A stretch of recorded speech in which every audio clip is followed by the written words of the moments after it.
ئەمڕۆ مەکتەبی سیاسی یەکێتی نیشتیمانی سەعات 11 کۆبووەوە. لەم کۆبنەوەدا زۆر بەوردی باسی هەنگاوەکانی دەستپێکردنی هەڵمەتی هەڵبژاردن کرا. پێش هەموو شتێک ئێمە زۆر سوپاسی هەموو کۆمەڵانی خەڵکی کوردستان دەکەین، سوپاسی کەس و کاری شەهیدان دەکەین، سوپاسی کادیر و بەرپرسان دەکەین کە لە هەڵمەتی هەڵبژاردن بەشدار بوون. ئەم هەڵبژاردننی هەرێمی کوردستانە بۆ ئەنجومەنی نوێنەرانی عێراق. لەوێ هەموو لایەنە کوردستانیەکان لەلایەن دەنگدەر چاوەڕوانیان لێ دەکرێت کە پێکەوە یەک گروپی کوردستانی دروستکەن بۆ بەرگریکردن لە مافەکانی خەڵکی کوردستان.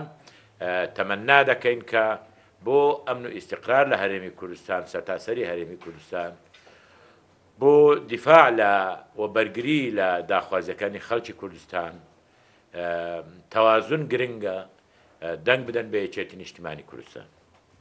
خاڵی دووەم کە ئێمە مناقەشەمان کرد ئەویش ئەوەیە ئێمە لەگەڵ لایەنە سیاسیەکانتر نیگەرانین لە هەڵە تەکنیکیەکانی کە لەم پرۆسەیە ڕوئەدا و هەوڵ دەدرێت ئەو هەلە تەکنیکیە لەگەڵ بەغدا و لەگەڵ بەرپرسانی پەیوەندیدار بەم کێشەیە ئەم مەوزوعە چارەسەر بکرێت.